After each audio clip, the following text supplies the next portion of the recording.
how does it go again? It's all like, oh, that's it. Batman. Oh, shit, no, that fucked it up. I'll tell you who didn't fuck it up, though. Marvel Studios, because they knocked this one out of the park. Yes, recovered. The thing with Marvel is every time I think they've just about dried up the well of ideas and the cinematic universe is getting stale, they go and drop something that gets me hooked on them all over again. Homecoming feels fresh. It feels like something new, you know?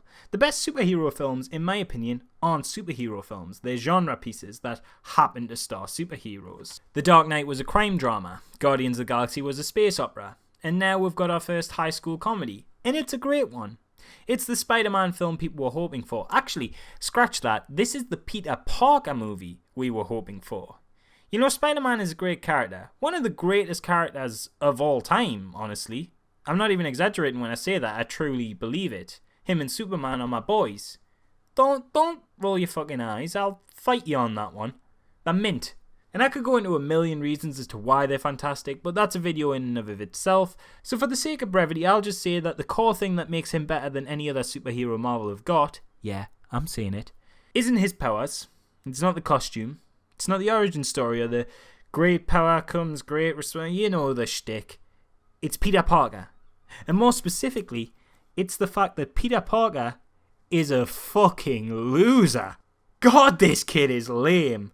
Dude's a bully's wet dream. He's a dorky, poor, parentless nerd who barely ever succeeds with women. And even when he does, well, we know how that turns out. Seriously, this kid's kind of pathetic. I'm a ginger pacifist, and I think even I'd have picked on him in school. Therein lies the secret sauce that makes him great, though.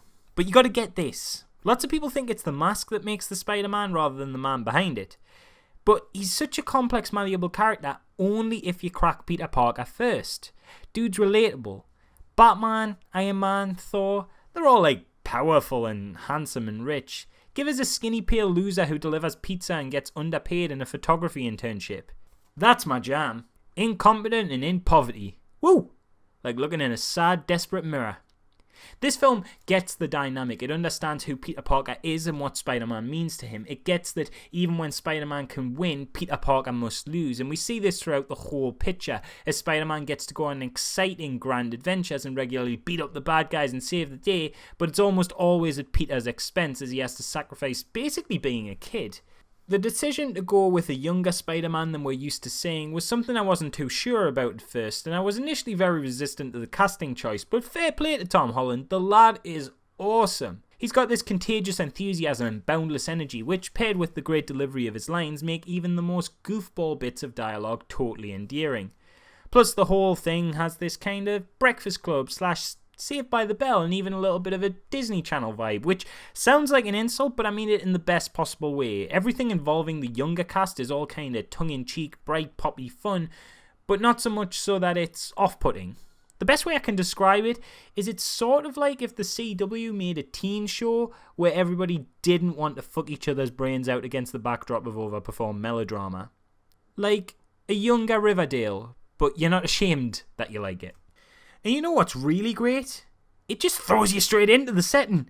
And it's completely clear what's going on to even a brand new audience.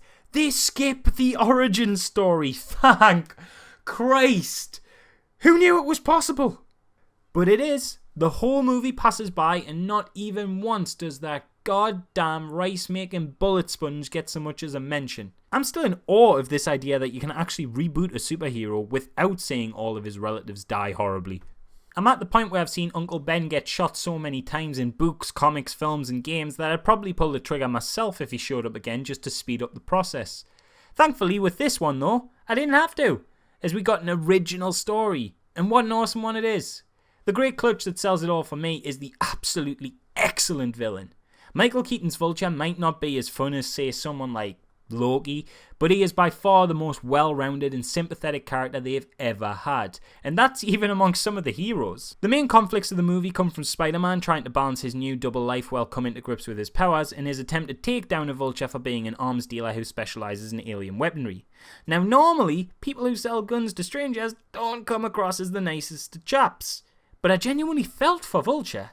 This is a guy who just seems to have been stomped on all his life, an honest-to-God, hard-working man who just can't catch a break. In the opening scene, we see him and his crew of labourers finally land a big contract that could see them put some bread on the table after the city gives them a fee to remove the alien weaponry from downtown that's still lingering after the Avengers battles. That is until the big government corporation comes in and snatches jurisdiction over everything they're working on. Watching Vulture plead with them to think of his crew and their families and the money they'd be losing was, for me, honestly a little heartbreaking. I don't know, maybe it hit a little close to home or something, but I felt his anger.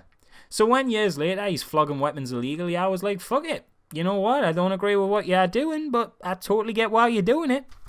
If an honest day's work gets you paid with nothing but a spit in the face, then what other choice you got, really?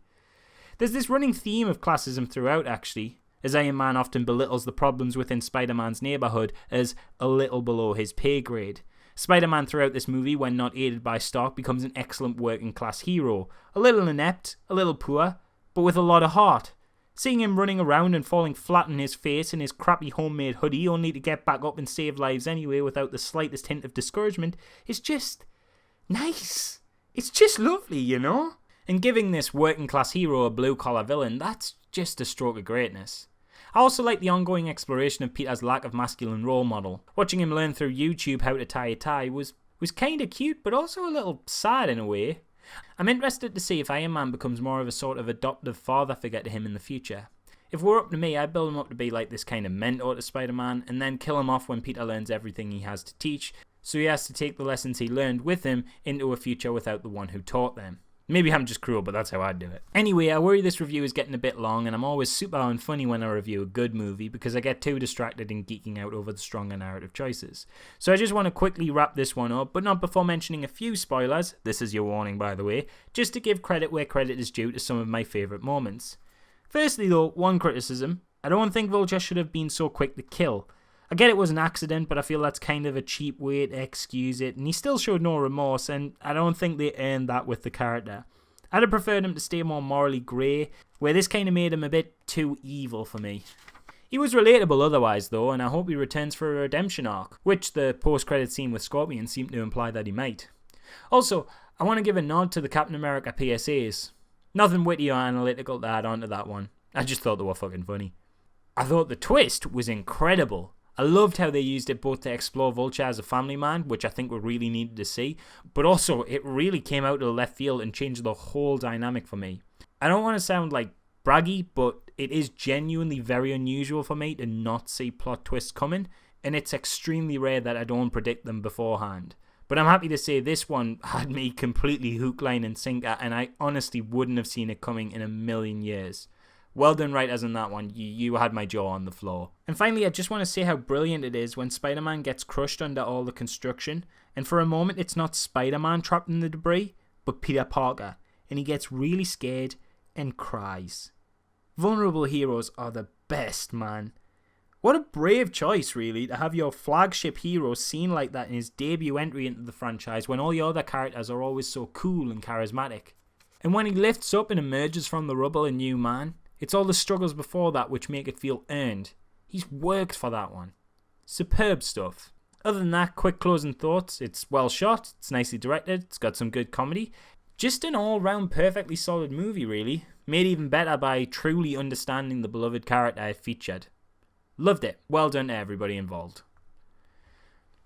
That's another one down in the marathon. Like if you enjoyed it, subscribe to see the others coming up, and remember, it all counts down to the big announcement on July 12th. I'll see you tomorrow for the next review, but for now,